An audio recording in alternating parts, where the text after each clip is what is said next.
Bueno, muy bien, vamos a comenzar entonces a ver este capítulo, que es Romanos 8, como bien decía el pastor Esteban.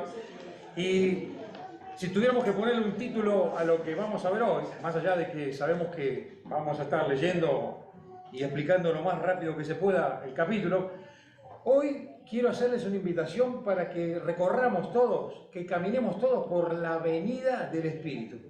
Estaba pensando, vieron que cada país tiene sus avenidas principales. Uno viaja a un lugar, siempre está la avenida principal. Bueno, en el mundo del Espíritu, en el reino de Dios, está la avenida del reino de Dios, la avenida del Espíritu Santo. Y precisamente cuando vamos a mirar en el capítulo 8, nos vamos a encontrar repetidas veces la palabra Espíritu, Espíritu, Espíritu con mayúscula, refiriéndose al Espíritu Santo, ¿no es cierto? En algunas Biblias se le ha puesto como un titulito, que es vivir o viviendo en el Espíritu.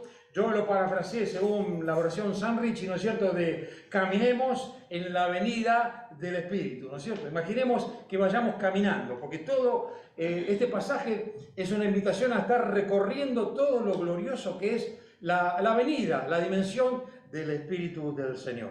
El otro día bien, acá el pastor compartió, ¿no es cierto?, el capítulo 7 y terminó con esa frase que es un poco que nos frustra, pero muestra la realidad, ¿no? Miserable de mí, miserable de mí. Y fíjense en que me llamó la atención que antes de entrar en el capítulo 8, el apóstol Pablo graba una frase en el versículo 25 del 7 que dice: gracias doy a Dios por Jesucristo Señor nuestro. Fíjense la sabiduría del apóstol Pablo, ¿no es cierto? Para no dejar al pueblo medio pinchado, como decimos, o medio deprimido, porque cuando uno reconoce nuestras bajezas, lo que somos, uno queda que... ¿no es cierto? Él de golpe es como que quiere alentar nuestra fe y dice: gracias doy a Dios por Jesucristo nuestro Señor. Ahora bien, ¿por qué dijo eso? ¿No es cierto? Habiendo presentado tan espectacularmente, como bien explicó Eduardo el capítulo 7 el otro día, ¿por qué de golpe salta, digamos, de la depresión, de la frustración, a que gracias doy al Señor? ¿Por qué? Porque existe una avenida para que podamos caminar los creyentes en Cristo Jesús, que es la avenida del Espíritu Santo. Es por eso que cuando vayamos leyendo vamos a repetir varias veces la palabra Espíritu. Hay otras palabras que también se repite mucho, que es la palabra carne. Y acá tenemos que también hacer una diferenciación. Cuando la Biblia en este caso está hablando de la palabra carne, no se refiere al físico, al cuerpo humano. La palabra en el griego, en el cuerpo humano, es soma, ¿no es cierto? Pero la palabra en el griego, cuando se refiere a la carne, que se refieren a aquellas cosas que son apetitos descontrolados, cosas que necesitan ser tratadas por Dios, utiliza la palabra griega sarx, ¿no es cierto?, que se refiere a todo lo que yo estoy mencionando. Así que es bueno que podamos, dándonos cuenta, más allá de que seguramente lo han leído, podamos entrar a diferenciar las diferentes palabras como la que es cuerpo de la que es carne. El capítulo 8 habla acerca de la carne, nuestras tendencias bajas, nuestras cosas ocultas que nadie conoce, que solo Dios ve. ¿Ok? Así que con eso en mente vamos a comenzar a atravesar esta avenida, ¿no es cierto? La avenida del Espíritu Santo. Comienza, fíjense, el capítulo en Romanos 8, 1, 2, diciendo que ninguna condenación hay para los que están en Cristo Jesús. A los que no andan o no caminan conforme a la carne, acuérdense, está bien la aclaración y diferenciar lo que es cuerpo de carne. ¿Por qué? Porque existían muchas religiones que exaltaban diciendo de que todo lo que era de la carne es malo. Y tenemos que diferenciar que no todo lo que es de la carne es malo. Hay cosas que son buenas, que son productivas. Estamos hablando de aquellas tendencias de nuestro ser que necesitan ser tratadas con la ayuda del Señor. ¿Para qué? Para que podamos reflejar la imagen de Jesucristo, como lo vamos a ver más adelante. Acá vemos la confrontación de dos leyes. Fíjense en que dice que porque la ley del Espíritu de vida me ha librado de la ley del pecado y de la muerte. Acá vemos que en el mundo espiritual existen la fuerza de dos leyes. Y para compararlas, podríamos compararlas con lo que es la ley de gravedad, con la ley de levantar vuelo. Vemos que la ley de gravedad es poderosa, ¿no es cierto?, que dice que todo lo que está va hacia abajo, pero vemos que cuando opera una ley superior, en el caso de un avión cuando va a despegar, uno dice: ¿cómo puede despegar? Precisamente levanta vuelo porque opera la ley de levantar vuelo. Lo estoy simplificando para que entendamos y nos demos cuenta que en el mundo espiritual lo que vemos en la aviación es un principio espiritual que nos muestra cada vez que levantemos vuelo en avión, bendito sea el Señor, porque la ley de vuelo del Espíritu predomina sobre la ley que es del pecado y de la muerte. Fíjense que podemos sacar una lección espiritual de algo tan popular como es viajar en un avión y presenciar y estar dentro, ¿no es cierto?, de un avión y ver cómo levanta vuelo. Es un buen recordatorio de darnos cuenta que la ley del Espíritu es más, es superior. Vale la pena caminar en la avenida del Espíritu porque supera a la ley del pecado y de la muerte que está en nuestro ser interior. Fíjense qué interesante, dice que los que andan conforme a la carne o los que andan conforme al Espíritu, fíjense, el andar habla de un caminar, habla de algo continuo que se va dando, ¿no es cierto? Esto que nos muestra la supremacía de la ley del Espíritu del Señor sobre el pecado cuando nosotros le damos lugar a la presencia del Señor. Ahora bien, vamos a ver en esta avenida del Espíritu lo que hace el Espíritu en nosotros. Comenzamos con la primera, que está resumida en los versículos 3 y 4, donde nos dice que, miren qué interesante, dice que no andamos conforme a la carne, sino conforme al Espíritu. Y después también menciona acerca de la ley que opera en nuestras vidas, como ya explicamos, que la ley sirve para poner en evidencia nuestros límites y nuestras fallas. ¿Qué podemos aprender acá? En lo que dice el versículo 3 y 4, que el Espíritu Santo cumplirá la ley en nosotros. Fíjense que no estoy hablando de que tenemos que cumplir la ley. Por eso cuando caminamos en la avenida del Espíritu, es como que tenemos que rendirnos. No podemos aportar nada humanamente, físicamente, intelectualmente, porque lo hace el Señor. Cuando caminamos en el Espíritu, Dios se encarga de cumplir su palabra en nosotros. ¡Wow! Por supuesto, nosotros somos los recipientes y lo que debemos recibir, ¿no es cierto?, lo que el Señor nos da. Pero es el Espíritu. Esto me encanta porque siempre la gloria se la lleva el Señor. A pesar de que acá a veces queremos robarle la gloria a los hombres, vemos que siempre el Señor pone cositas que muestran que si no es por la gracia de Dios, si no es por el favor de Dios, no vamos a ningún lado. Así que entonces dice, no andamos de acuerdo conforme a la carne, sino conforme al Espíritu. Es decir, estamos caminando ¿dónde? En la avenida del Espíritu. Del otro lado está la avenida de la carne, ¿no es cierto?, del SARS, como estamos hablando y mencioné recién. Luego, fíjense, del versículo 5 al 8, habla de que los que son de la carne piensan en las cosas de la carne. Acá encontré una secuencia interesante. Fíjense, dice en el versículo 5, piensan en las cosas de la carne. El 6, se ocupan de las cosas de la carne. El 7 dice, los designios de la carne. Y 8 dice, y los que viven según la carne. O sea, esta misma secuencia la podemos traer para la venida del Espíritu Santo. Fíjense qué interesante. Pensar. Nadie está libre de que le venga un mal pensamiento. ¿Hay alguno que no tiene malos pensamientos? Por favor, venga y ore por mí. Todos tenemos malos pensamientos. Pero una cosa es tener un mal pensamiento, otra cosa es dar la segunda secuencia, que es ocuparme del mal pensamiento. Viene el mal pensamiento, en vez de desecharlo en el nombre del Señor, comienzo a masticar la idea del pensamiento que me viene. Me empiezo a ocupar. Empiezo a invertir minutos, segundos, tiempo, horas, días, en ocuparme, pienso todo el tiempo. Cuando eso comienza a darse en mi interior, va a la tercera sección, que es el designio. Cuando yo designo el pensamiento, significa que lo acepto como válido. Esto es importante para que tratemos cómo el enemigo nos quiere meter mentiras. Y una vez que hemos designado, aceptado ese pensamiento mentiroso, claro, la secuencia es los que viven. O sea que un pensamiento que no es desechado, estoy hablando de desechar pensamientos que no corresponden, que no edifican, por supuesto, tenemos que tomar cartas del asunto rápidamente porque pueden transformarse en un hábito de vida. Atención con esto. Es por eso que es importante, como estamos haciendo, estudiar la palabra, leer la palabra, meditar la palabra, confesar la palabra, pensar en la palabra. Pero ¿quién puede hacer eso? Es parte de la vida cotidiana normal y si estás dispuesto, se puede. Así que fíjense qué interesante, ¿no es cierto?, lo que nos muestra en los versículos del 5 al 8. Después el versículo 6 menciona algo también glorioso que solo el Espíritu Santo da y lo cantamos recién. Dice que el ocuparse del Espíritu, es decir, el caminar en la venida del Espíritu Santo, ¿qué nos trae? Vida y paz. Siempre asociemos Espíritu Santo con vida y con paz. Lo que hace el enemigo te trae muerte y te trae tormento interior. Es por eso que la paz de Dios es glorioso. No hay demonio en el mundo, no hay diablo inmundo que pueda imitar la paz de Dios. Los creyentes que tenemos a la presencia de Dios sabemos lo que es la paz de Dios, la percibimos como recién cantamos y la palabra enseña aún en los momentos difíciles. Es algo que no se puede explicar pero que se siente. Es una paz que sobrepasa entendimiento. Es decir, es una paz que no entiendo nada, pero la tengo y me sostiene, es parte de mí. ¿Lo hace eso? El Espíritu Santo. ¿Se dan cuenta que glorioso es caminar por la avenida del Espíritu? Pero hay más, muchísimo más. Avanzamos para el versículo 11 y dice algo glorioso.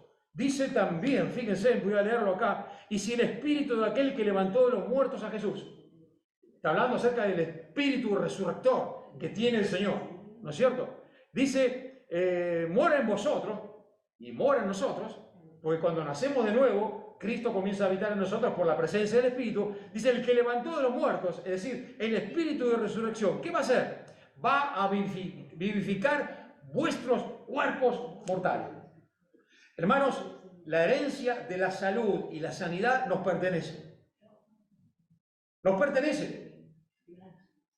Por supuesto, hoy se habla tanto de dietas, que esto, que lo otro, no comas esto, lo otro. Invertimos tanto tiempo. Y hermanos, existe una dimensión en el espíritu en el que podamos acomodar la salud, digamos, y encauzarnos en la plenitud física para que podamos cumplir todo el tiempo que Dios quiere para nosotros. Una buena pregunta. ¿Le pedís todos los días al Espíritu Santo que vivifique tu cuerpo? ¿El azúcar está alta? ¿Le pediste al Espíritu Santo que la normalice? ¿Los triglicéridos? ¿O cualquier otra cosa? ¿Molestias? Acá dice que el Espíritu vivifica. Es decir, que puede tomar un miembro muerto y el soplo del Espíritu puede hacer que recobre su fuerza y su vitalidad. ¡Wow! Es glorioso, ¿verdad? Eso hace también el Espíritu Santo cuando caminamos en esta preciosa avenida del Espíritu Santo. La palabra vivificar significa revitalizar y dar vida. Y qué mejor que a medida que van pasando los años que todo comienza supuestamente a perderse, a caerse. Aleluya, ¿no es cierto? Que la presencia interior nos toca el recipiente exterior y bueno, aquí estamos. Hermano, no estoy exaltando acá la adoración al cuerpo, simplemente a estar en plenitud física hasta que nos llegue el momento en que Dios nos llama a su presencia. Amén. Antes no debemos permitir que nada acorte nuestros días. Es por eso que tenemos que dar lugar a la presencia vivificante del Señor. Así que cuando vayas y te mires al espejo, no te frustres por lo que te falta o por lo que quisieras tener. Yo te animo a que te mires en el espejo y digas, Señor, vivifica mi espíritu en esta mañana. Es una cosa preciosa que si te animas a hacerlo, los resultados los promete la palabra de Dios. Yo no los he inventado. Muy bien, después del 12 al 14, comienza a hablar acerca de algo interior, que es lo que se llama normalmente el quebrantamiento de la vida cristiana, el quebrantamiento del yo, el negarnos a nosotros para que el Señor tenga la supremacía. Dice algo que quiero explicarlo brevemente, donde dice en el versículo 13, mas si por el Espíritu hacéis morir las obras de la carne, viviréis. De vuelta, si por el Espíritu yo hago morir las obras, no del cuerpo, sino de la carne, viviréis. La pregunta es, ¿cómo yo hago morir las obras de la carne? Hermanos, esto es muy difícil de explicarlo en tan poco tiempo, pero le leo Santiago 4:8 que dice, acercaos a Dios y Él se acercará a vosotros. No me digan por qué, pero Dios ha inventado la forma de acercarnos a Él. Nosotros tenemos que dar el paso primero. Para experimentar un milagro, yo tengo que accionar primero. Es algo que podía mostrarle cantidad de pasajes que la palabra enseña. ¿Se acuerdan del leproso cuando dijo, andá y sumergite? No era quedarte parado y recibir la sanidad. Andá y sumergite. Hasta que no se sumergió, no vino la sanidad. En el mundo espiritual sucede lo mismo. Nosotros somos los que estamos llamados a hacer morir las obras. ¿Cómo lo hacemos esto? ¿Cómo lo hacemos? Para aquellos que cocinan, que les gusta hacer un pastel, una torta o un cake, como le llaman, generalmente se utiliza un molde, el molde exterior que se le llama. Con esto voy a explicar cómo hacemos para hacer morir las obras del Espíritu. Cuando tenemos el molde, ¿no es cierto? Preparan la masa, las que saben cocinar quizás me puedan corregir, pero lo estoy explicando, al menos trataré de que sea bien. Ponemos dentro del molde todo lo que es, ¿no es cierto? El molde puede ser redondo, cuadrado, triangular, diferentes formas que querramos que tenga el pastel cuando salga del horno. Una vez que nosotros llenamos el recipiente, lo ponemos en el horno los minutos que sean, y cuando sale, y esperamos que se enfríe, ¿qué hacemos? ¿La sacamos del molde o lo dejamos en el molde? Lo sacamos del molde. ¿Para qué? Para que quede lo que vertimos antes de meterlo en el horno. Esto es espiritualmente un principio importante. Hermanos, nosotros para quebrar las obras de la carne tenemos que hacer primero el molde exterior. El molde exterior es: yo comienzo a practicar la palabra aunque no la entienda y no la razone. La continuidad de la práctica va formando ese molde externo hasta que llega un momento que el Espíritu Santo, puede ser el molde de amar a los que yo detesto. Yo hago acciones aunque no sienta nada. Le doy un llamado, le doy un beso, le doy un abrazo aunque no lo trago, disculpen el término. Pero eso es ser un farsante. No, eso es ser obediente al Señor. Yo estoy creando en mí el patrón de lo que Dios dice para vivir en el Espíritu. Entonces, con diversos hábitos, llega un momento que el Espíritu Santo derrama, quitamos el molde y, hermanos, yo siento el amor genuino del Señor para con esa persona. Esto es una cosa que a mí me ha revolucionado la vida cristiana cuando estaba en sus momentos más jóvenes, queriendo avanzar y quebrar ciertas cosas, pero es algo que sirve para toda la vida. Es por eso que no te olvides de lo que te acabo de explicar del molde exterior. Y piensa en aquellas cosas de tu vida que necesitan que prepares el molde exterior. El molde exterior es lo que Dios quiere en realidad. Nada más que necesitamos que la presencia de Dios lo confirme para que se haga carne, entiéndanse lo que digo, ¿no? Para que se haga propio nuestro, ¿no es cierto? Así que de esa manera hacemos morir las obras de la carne. Por eso la palabra es clara y dice: si por el Espíritu hacéis morir. ¿Quién las hace morir las obras? Yo. Cuando yo lo hago, Dios las liquida. Dios las mata, Dios las elimina y me queda lo glorioso de la presencia de Dios. ¿Se dan cuenta qué maravilloso que es caminar en la avenida del Espíritu? Esto me encanta a mí. Fíjense después, avanzando en el versículos 14 al 17, habla de que aquellos que son guiados por el Espíritu son los hijos de Dios. Se supone que los que aman a Dios son guiados por el Espíritu. Acá no voy a entrar en detalles porque no da para el tema, pero digamos que sí, la palabra así lo afirma, ¿no es cierto? Y después dice: no habéis recibido el espíritu de esclavitud para estar otra vez en temor. Atención para aquellos que ministramos a la gente. Cuando encuentres a alguien que está atado por el temor, la raíz no es el temor. Hay que cortar lo que dice acá, el espíritu de esclavitud. Porque dice que el espíritu de esclavitud para estar en temor. Es muy sencillo.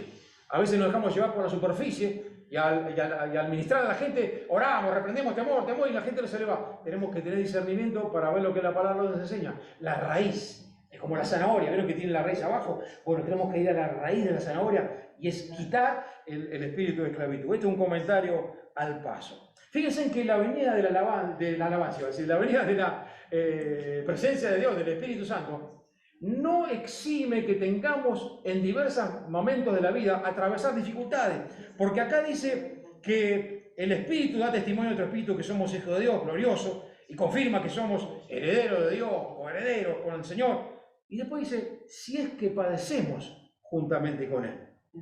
Existen dos maneras de padecer en la vida: juntamente con el Señor o sin el Señor. Esa es nuestra decisión. Hay muchos cristianos que no sé por qué motivo nos han enseñado de que tener problemas es a veces signo de debilidad espiritual, y no siempre es así.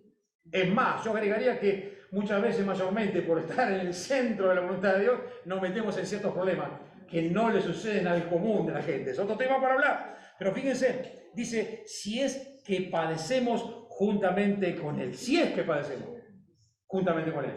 Da la opción de que algunos, no sé por qué motivo, no entendieron quizás el funcionamiento como es la vida cristiana y pasan los momentos difíciles hablando de Dios, pero no lo tienen en la práctica y no pueden experimentar, entre otras cosas, no solo la salida, sino también la paz del Señor que los acompaña en el proceso. Y fíjense que acá en esta avenida del Espíritu Santo comienza a hablar de padecimientos. Y encontré yo un enlace que hay de lo que la palabra de Dios dice. Porque miren, Santiago 5:13 dice, ¿está alguno afligido? Es decir, ¿tenés algún momento de aflicciones?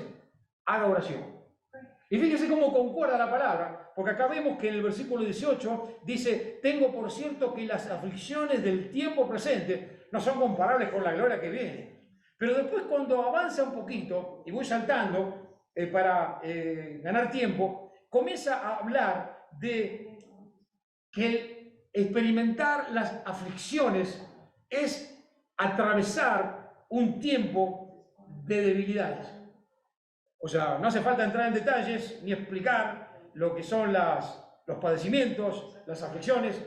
Nos crea un estado de debilidad, nos muestra cuán frágiles somos y eso nos hace ver la necesidad del Señor. Y fíjense que cómo engancha, ¿no es cierto?, el Espíritu Santo la aflicción con la oración. Porque en el versículo 26 dice, de igual manera nos ayuda, ¿quién? El Espíritu, en nuestra debilidad. Coincide, ¿no es cierto? Estamos en un tiempo de aflicción, es un tiempo de debilidad. Necesitamos estar fuertes en el Señor, pero humanamente es un tiempo de fragilidad, de debilidad.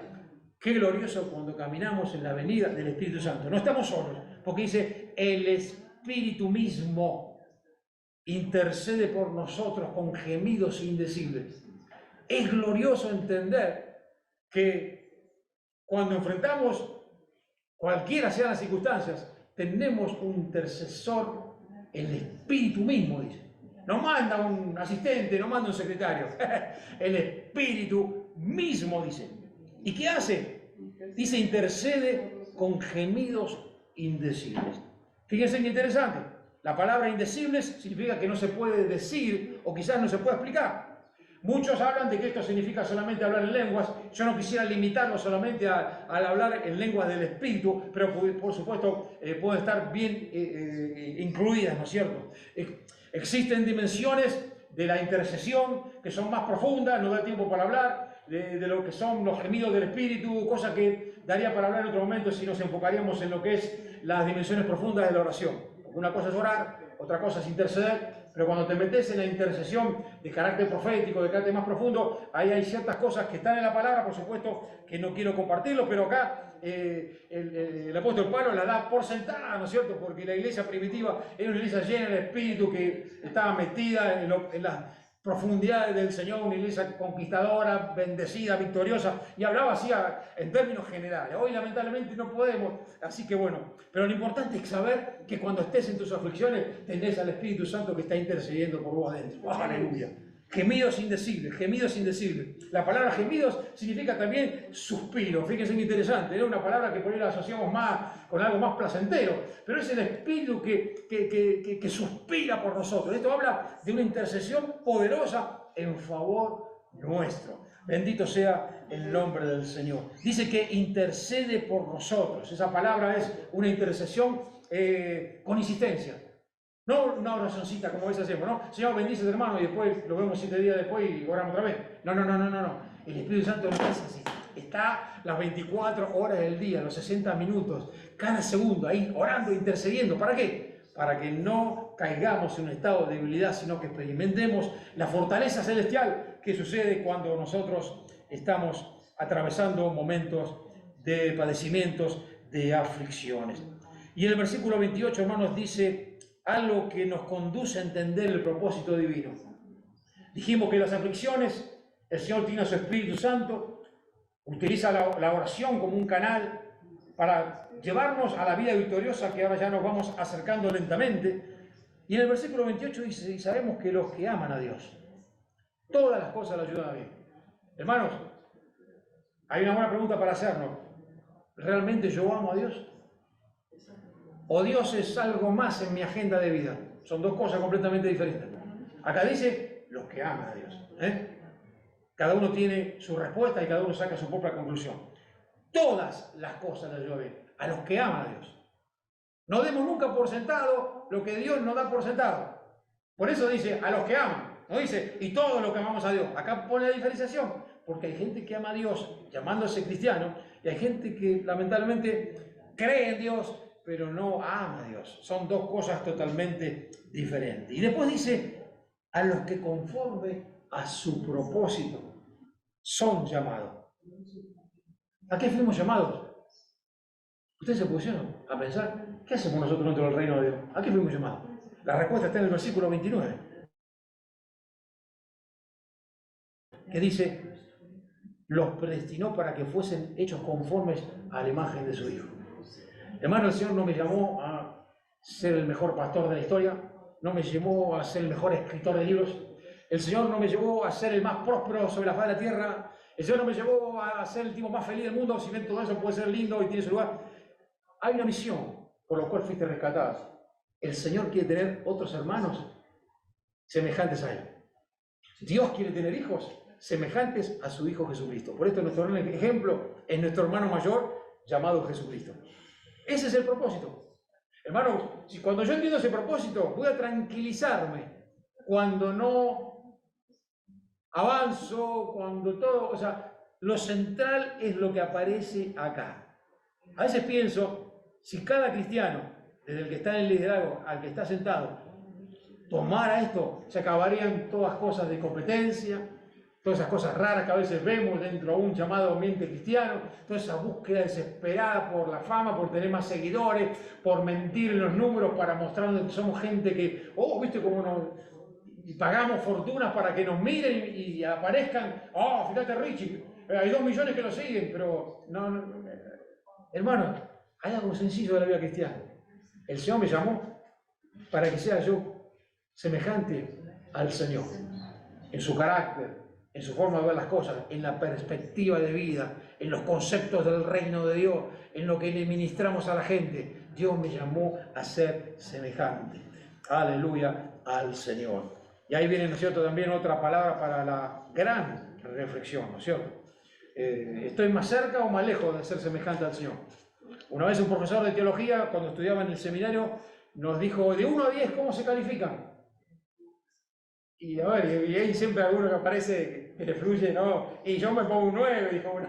Otro, el súper humilde, dice, no, yo tengo un 2. Y ahí cada uno hablaba. Entonces él decía, miren, lo más importante no es que tengas lo que acabamos de mencionar. Si estás en la línea apuntando hacia el número 10, que es lo máximo, estás bien encaminado. O sea, y eso es algo en lo cual tenemos que darnos cuenta, ¿no es cierto? Que todos estamos en un proceso. Y lo maravilloso es que seguimos siendo de carne y hueso. Seguimos siendo de carne y hueso. Tenemos la presencia del Espíritu, pero eso no nos hace inmaculados, Atención con eso, porque algunos que piensan que son inmaculados, porque son llenos del Espíritu, porque son ungidos, ya conocemos todas esas cosas que, porque aparece bien vestidito, porque aparece en la televisión, con alhaja y todo, y nos habla y pensamos que, atención, es otra cosa esto. Estamos hablando del principio del reino de Dios, de ser conformes a la imagen de su Hijo. Y hermanos, ya finalizando, terminando, de Romanos 8 al 31-39, nos habla la diferencia de perspectiva de triunfo del mundo de la que Dios ve. Nosotros tenemos que aceptar la perspectiva de triunfo de Dios, no la del mundo. ¿La del mundo cuál es? La del éxito. Éxito, éxito, éxito. Hoy escucho muchas veces, Dios te llamó para tener éxito, que es probable que sí, Dios te llamó también a cumplir tu visión. Yo digo, no le encuentro la base, porque si yo soy hijo de Dios y mi propósito es ser semejante, yo tengo que hacer no lo que yo quiero, sino lo que Él dice. Entonces, fíjense ustedes cuando recorran, van a encontrar muchos prometedores de gloria que son apenas luces humanas, pero no es la luz resplandeciente de Cristo, ¿no es cierto? Acá, del 31 en adelante, comienza diciendo, ¿no es cierto?, ¿quién es contra nosotros? ¿Quién puede acusarnos? ¿Quién es el que nos condena? Si respondemos es, ¿quién contra nosotros? Hay cantidad de gente que está contra nosotros. ¿Tenés enemigos? ¿Tenés gente que no te traga? ¿Tenés gente que tiene envidia de vos? Tenemos gente. Pero la certeza es, no me importa quién esté contra mí. Mientras yo tenga al Señor y al Espíritu Santo, puedo estar tranquilo. Aleluya. ¿Quién acusará a los escogidos? Hermanos, ¿te han acusado una vez de algo que no cometiste? ¿Te han acusado aún gente llamándose cristiana? Es un gran dolor experimentar eso. ¿Qué dice acá? Dios es el que justifica. ¡Wow! ¿Se dan cuenta que podemos ir con la cabeza en alto? Siempre, si estamos caminando en la avenida del Espíritu. Después dice, ¿quién es el que condenará? Ya lo sabemos, está el enemigo todos los días señalando. Dice la palabra que le está delante del trono de Dios, acusando a los hermanos, a los santos, a nosotros, de día y de noche. Ese es el ministerio del enemigo, acusar, acusar, acusar, señalar, señalar, señalar, mandar al infierno, mandar al infierno, mandar al infierno. ¿Les suena conocido? De los religiosos de hoy que hacen lo mismo, que se la pasan mandando al infierno a la gente. ¿A quién responden? Ya saben la respuesta. ¿Quién dice? ¿Quién me va a condenar? Cristo es el que murió, el que resucitó, el que está a la diestra de Dios y que me ha hecho su hijo. Me ha hecho hermano de Jesucristo. Glorioso. Y después dice, ¿quién nos separará del amor de Cristo? Ahí comienza hablando de todas cosas de la cual el apóstol Pablo presentaba como su carnet ministerial. Hoy en día cuando presentamos a un ministro, ¿qué presentamos? Está en la televisión, tiene 54 libros publicados, predica en 80 naciones a la vez, y decimos, qué grande que es. El apóstol Pablo, cuando pueden leerlo en las epístolas, cuando él se presenta, empieza, en naufragio, en hambre, me quisieron matar, me criticaron. Te das cuenta que está todo muy cambiado, pero bendito sea el Señor que la palabra de Dios, esta sí que no cambia. Y de esta es la que nosotros tenemos que ocuparnos de predicar. Bendito sea el Señor. Y dice, por causa de ti somos muertos todo el tiempo. Escuche esto. Si no tuviésemos nosotros una prohibición dada por Dios de no morir, cuando nosotros nos hubiéramos convertido antes, el enemigo nos hubiera matado. Usted se puso a pensar, ¿por qué si yo tengo ganada la vida eterna? ¿De qué sirve vivir acá? Es porque Dios tiene un propósito. La cosa es que nos hemos malinterpretado, y muchas veces los cristianos anhelamos tanto el cielo que perdemos la visión en la tierra. Y dejamos que la tierra se impudra, cuando en realidad Dios nos llamó a conquistar la tierra, porque Dios es rey y los reyes conquistan territorio. Es otro evangelio a veces que predicamos, pero es lo que está en la palabra. Somos muertos todo el tiempo. Es decir, que está la mira del enemigo todo el tiempo. Pero por más que dispares, no te la puede pegar. Porque estás caminando en la avenida del Espíritu. En la avenida del Espíritu no te va a pasar nada de lo que Dios decida en su infinita misericordia. Amén. Es glorioso. Por eso dice que nada, y ahí comienza la muerte, la vida, ángeles, principados, que nada nos puede. ¿Por qué? Somos más que vencedores por medio de aquel que nos amó. Los que vivimos en el Espíritu somos más que vencedores. ¿Saben qué significa eso? En Argentina usamos la palabra recontra vencedores. Ustedes me entienden, ¿no? Si no es argentino quizás le cuesta entender, pero los argentinos decimos, soy recontra vencedor. Y esto no es orgullo, esto es realidad espiritual. Soy recontra vencedor, aunque esté atravesando tiempos en los cuales alguien esté contra nosotros, nos acusen, nos condenen injustamente y pretendan separarnos del amor del Señor. Es una gloriosa manera de terminar el recorrido en la avenida del Espíritu. ¿Qué les parece a ustedes? Que somos más que vencedores por medio del Señor que nos amó. Hermanos, estoy haciendo una súper recopilación de este gran capítulo para mostrarnos lo que es la avenida del Espíritu Santo. Y yo quiero invitarte, si estás del otro lado de la avenida, cruzate, que vale la pena, porque todos estos manjares que te acabo de compartir son todos nuestros. Esto no es para los grandes, es para todos, es para todos. Grandes, pequeños, para todos los redimidos por la sangre del Señor. Así que, hermanos, una recomendación que siempre les hacemos: no dejemos de caminar en el Espíritu. Y no se olviden, nunca en cambio, de caminar en la avenida del Espíritu Santo. Y bendiciones para todos. Amén, amén, amén, amén.